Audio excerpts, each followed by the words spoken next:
안녕하세요. 스타트업 투자 유치. 이게 초기 단계를 넘어서 어느 정도 자리를 잡은 좀 전문성을 갖춘 스타트업에게는 또 다른 문제잖아요. 오늘 저희가 함께 볼 자료는 바로 이 지점에 초점을 맞추고 있습니다. 좀 더 깊이 있는 전문적인 투자 유치 전략의 핵심, 그걸 파헤쳐 보려고 해요. 네, 맞습니다. 초기 단계를 넘어서면 투자 유치 전략도 훨씬 더 복잡해지고 네, 좀 더 전략적이 되어야 하죠. 오늘은 그래서 투자자의 그 속성부터 시작해서 좀 까다로운 계약 조건들 그리고 투자 이후의 관계까지 좀 더 현명한 결정을 내리실 수 있도록 깊이 있는 얘기를 나눠볼까 합니다. 좋습니다. 그럼 가장 먼저 투자자를 제대로 아는 것부터 시작해야겠죠?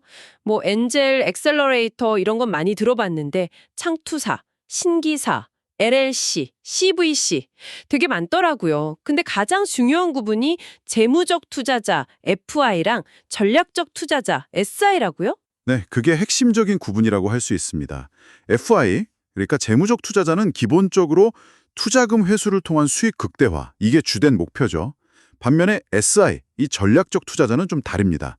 특히 대기업 산하의 CVC, 즉 기업형 벤처 캐피탈 같은 경우는요. 예를 들어 카카오나 네이버 계열 투자사들처럼 단순히 돈을 버는 것 이상의 목적이 있어요. 뭐 모기업과의 시너지 창출이라든지 아니면 신기술 확보 같은 그런 전략적인 목표들 말이죠. 이게 근데 때로는 그 스타트업의 자율성이나 사업 방향에 약간 영향을 줄 수도 있다는 점, 이거는 좀 알아두셔야 합니다. 아, 그렇군요. SI는 좀 더 다른 계산이 깔려 있을 수 있겠네요. 그럼 투자 단계별로도 기대치가 달라지나요? 예를 들어 시드나 프리 A 때는 팀이란 비전이 중요했다면 시리즈 A, B, C 이렇게 뒤로 갈수록 뭘 더 보게 될까요? 당연히 달라지죠. 후기 라운드로 갈수록 투자자들은 이제 아이디어나 가능성만 보고 투자하기는 좀 어렵습니다. 구체적인 성과, 그러니까 우리가 흔히 트랙션이라고 부르는 거 있잖아요. 그런 검증된 핵심 지표들, 그리고 명확한 수익 모델, 또 경쟁사 대비 우리가 뭘 잘하는지 그런 경쟁 우위를 숫자로 딱 증명하길 원해요. 뭐 예를 들면 스타이시어가 29CM 인수하려고 시리즈 C 투자 유치했을 때처럼요. 명확한 성장 계획이랑 그걸 뒷받침할 수 있는 데이터가 정말 필수적이죠. 네. 투자자들도 결국에는 펀드를 운용하는 입장이니까 그들의 사정도 고려해야겠네요. 펀드 만기가 보통 한 7, 8년 정도 되고 실제 투자 기간은 그것보다 짧다고 들었어요. 한 절반 이하? 맞아요. 그럼 만기가 다가오면 회수해야 한다는 압박이 커질 수 있겠군요. 정확합니다. 펀드 운용사 GP는 관리 보수랑 성과 보수를 받는데 결국 성과 보수는 성공적인 회수에서 나오거든요. 그래서 우리 회사의 성장 타임라인하고 투자자의 회수 계획이 어느 정도 좀 맞아떨어지는지가 중요해요.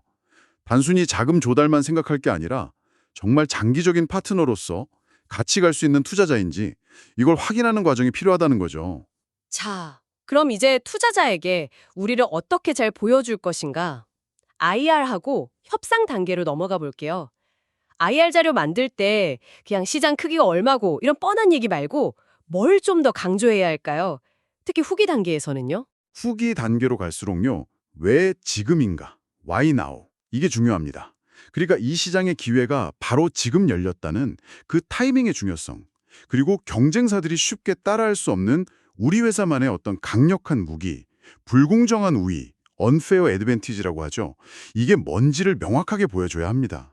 그리고 이 모든 걸 뒷받침하는 구체적인 비즈니스 모델, 그리고 핵심 지표, 아까 말씀드린 트랙션이죠. 이걸 보여주는 게 핵심이에요. 뭐 시프티 사례처럼 실행력과 성과를 진짜 숫자로 증명해야 하는 거죠. 기업 가치, 밸류에이션 협상. 이게 참 어떻게 보면 자존심 싸움처럼 느껴질 수도 있는데 너무 높게 받으려고 하다가 오히려 다음 투자 유치가 어려워지는 다운라운드 위험도 있다고 하던데요. 네, 맞아요. 이게 진짜 중요한 포인트인데요. 마켓컬리 김슬아 대표님도 인터뷰에서 그런 말씀하셨죠. 기업 가치는 자존심이 아니다. 딱 맞는 말 같아요. 현재 시장 상황이라든지 우리 회사의 실제 성장세, 그리고 뭐 과거 투자 이력 같은 거, 이런 걸 다 종합적으로 고려해서 좀 현실적인 눈높이를 맞추는 게 중요합니다. 무조건 높은 밸류에이션이 좋은 것만은 아니에요, 진짜로. 자, 이제 가장 머리 아픈 부분으로 투자 계약서. 와, 이거 진짜 용어부터 너무 어렵더라고요. 상환 전환 우선주, RCPS, 조건들이 막 복잡하던데 특히 좀 주의 깊게 봐야 할 조항들이 있을까요? 네. 이게 사실 제일 중요할 수도 있어요. 몇 가지 핵심적인 소위 말하는 독소 조항들을 잘 봐야 하는데요. 예를 들면 회사의 실적이 예상보다 안 좋으면 투자자의 지분율이 더 높아지도록 기업 가치를 다시 조정하는 거, 리픽싱이라고 하거든요. 이 조항이 있는지, 있다면 조건은 어떤지 꼭 봐야 하고요. 또 회사가 나중에 M&A 되거나 청산될 때 투자자가 투자 원금을 가장 먼저 회수해가는 권리, 청산 우선권, 이것도 되게 중요해요. 아, 청산 우선권이요? 네. 이게 단순히 원금만 먼저 가져가는 일엑스 비참가적 조건이면 그나마 괜찮은데 원금 회수하고 나서 남은 돈도 지분율대로 또 나눠 갖는 일엑스 완전 참가적, 풀 파티스페이팅 조건이면 창업자한테는 좀 불리할 수 있거든요. 이것도 꼭 확인하셔야 하고요. 그 외에도 창업자나 주요 주주들의 주식 매각을 제한하는 조항이라든지 아니면 투자자가 자기 주식을 팔 때 창업자 주식까지 같이 팔 수 있는 공동 매도권, 태그올롱 같은 것들도 꼼꼼히 체크해야 합니다. 와, 진짜 복잡하네요. 계약서에 도장 찍으면 끝나는 게 아니라 오히려 그때부터가 진짜 시작이다. 이런 말도 있던데요. 투자 유치 이후의 관계 관리는 왜 그렇게 중요한 건가요? 네, 정말 중요한 말씀이에요. 투자는 단순히 돈을 받는 행위가 아니거든요. 어떻게 보면 장기적인 파트너를 얻는 과정이기 때문에 그렇습니다. 투자자의 그 넓은 네트워크나 업계 전문성, 또 후속 투자 유치를 도와준다거나 나중에 M&A나 상장, IPO 과정에서 조력해주는 거, 이런 돈 이상의 가치를 얻을 수 있거든요.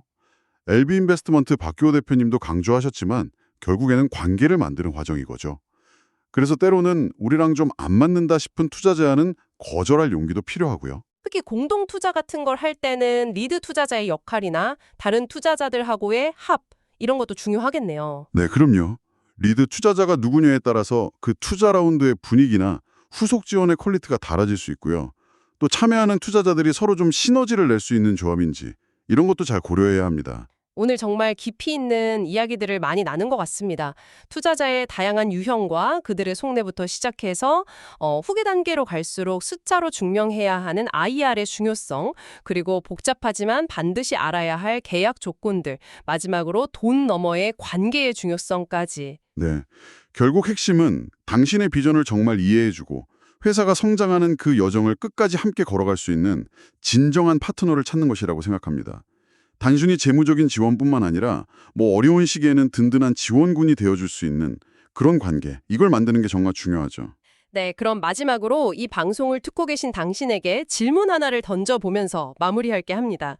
단순히 자금 확보라는 단기 목표를 넘어서서 당신의 스타트업이 궁극적으로 꿈꾸는 그 최종 목적지, IPO가 될 수도 있고 M&A나 아니면 지속 가능한 성장이 될 수도 있겠죠. 그 목적지까지 함께 항해할 당신의 진짜 파트너는 과연 어떤 모습이어야 할까요? 글로벌 유니콘이 된 샌드버드나 성공적으로 비즈니스 플랫폼으로 전환한 리멤버 같은 사례들처럼 과연 어떤 투자자와의 관계가 당신의 미래를 결정짓게 될지 한번 진지하게 고민해 보시는 건 어떨까 싶습니다.